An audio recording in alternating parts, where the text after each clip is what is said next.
welcome to this episode of Let's Talk, Let's Think. I'm your host, Carrie Braggs, and thank you for joining me again today. So we will be dealing with the next few plagues where we left off yesterday. Let me get my timer started here to make sure I keep it within my 15-minute window.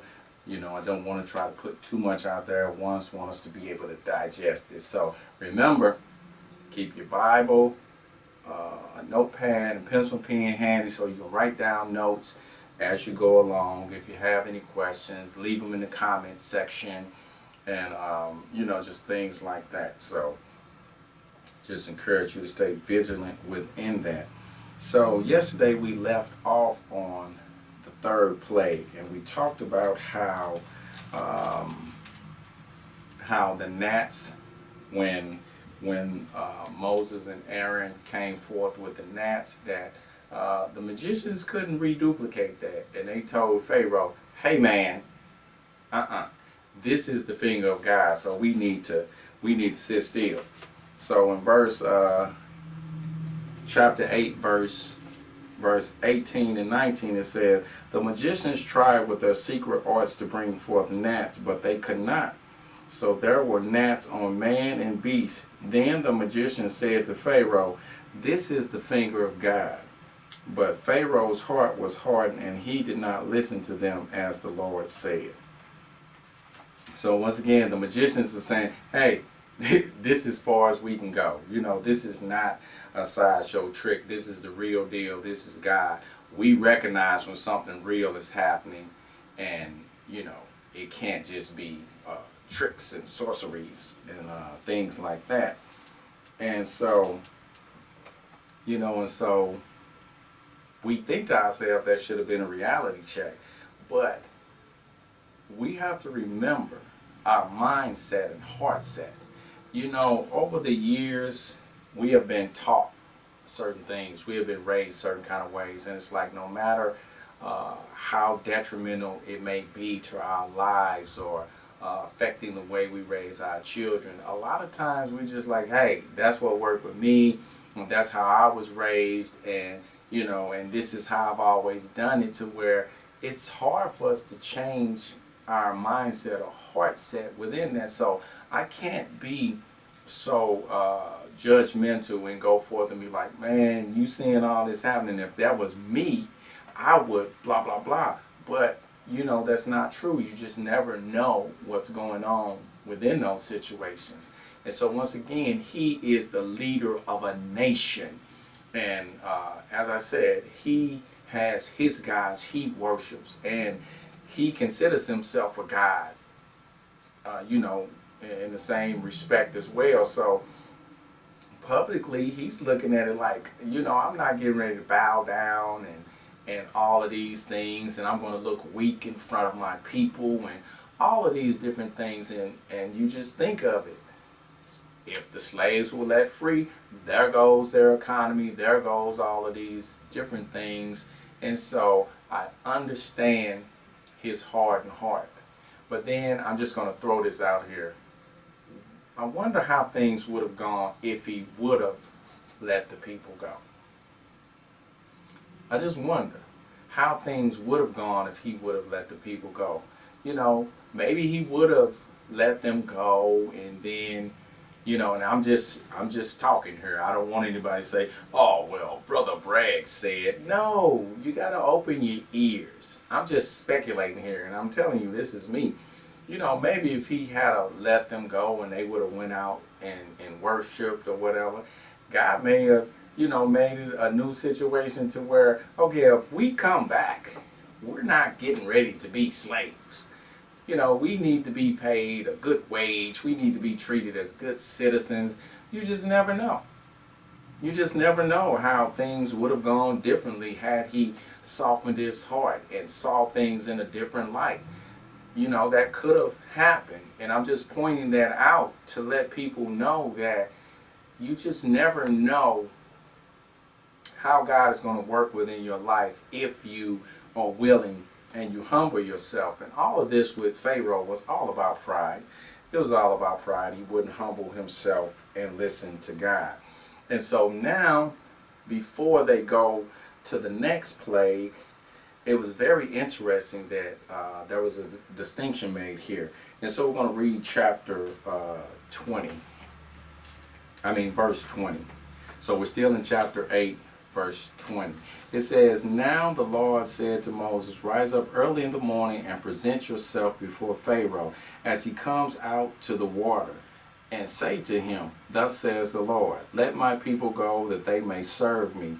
For if you do not let my people go, behold, I will send swarms of flies on you and your servants and on your people and into your houses, and the houses of the Egyptians will be full of swarms of flies." And so he's letting him know, once again, this is how the next plague is going to go. But this is something that I found interesting. It said, "And also the ground on which they dwell." Verse 22, "But on that day I will set apart the land of Goshen where my people are living, so that no swarms of flies will be there, in order that you may know that I, the Lord, am in the midst of the land." Verse 23, "I will put a division between my people and your people. Tomorrow this sign will occur." And then verse 24 it says, "Then the Lord did so, and there came great swarms of flies into the house of Pharaoh and the houses of his servants, and the land was laid waste because of the swarm of flies in all the land of Egypt."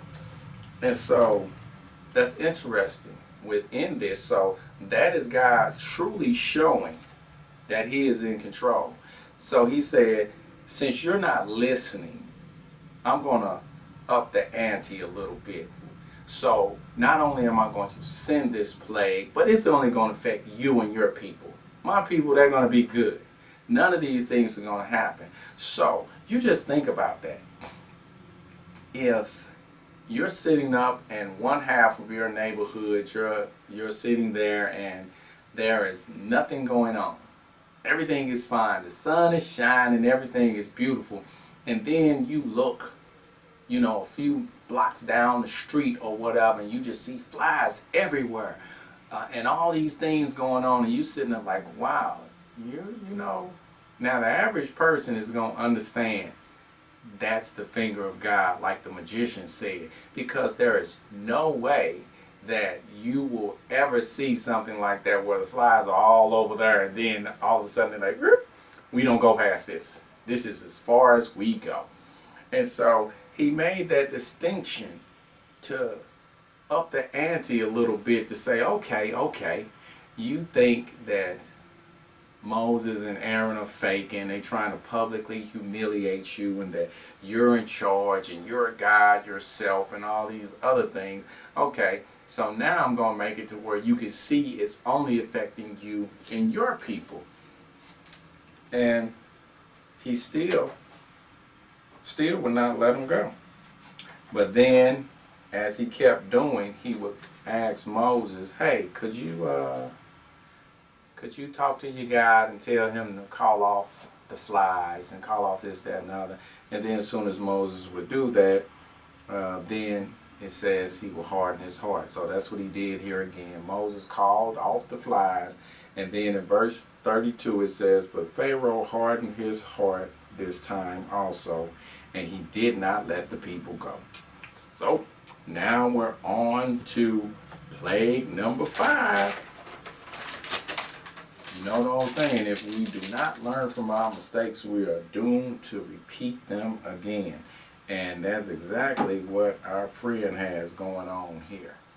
He is not listening. So plague 5 was the death of the livestock. And so in chapter 9, verses 3 through 6, plague 5 was the death of all the livestock. But God let it be known again, this will only affect Pharaoh's people. He also let them know when it would take place. Again, he continues to show he is in control, but Pharaoh would not let go of his pride. So, once again, all your livestock is going to die, and our livestock will be fine. So, it's your choice. It's your choice how you want to do this. And so Pharaoh did not listen. So let's see. So in chapter 9, so it says in verse 7, after all of this, well, in verse 7 it says, Pharaoh sent, and behold, there was not even one of the livestock of Israel dead. But the heart of Pharaoh was hardened, and he did not let the people go. So he sent people out to check into this and see, hey, let's see if this is true. Go check and see if some of the livestock of the Israelites are dead. And they're like, nah, none of them are dead. And so he dug in his heels even more, and it's just like, man, no, I'm still not going to let the people go. Because he's upset. This is, once again, you got to understand, he's a man of power. He's the most powerful man in the world. You know, Pharaoh continued to do this. And so we'll go to plague number 6. So plague number 6 was the boils. And we're in chapter 9, verses 10 and 11.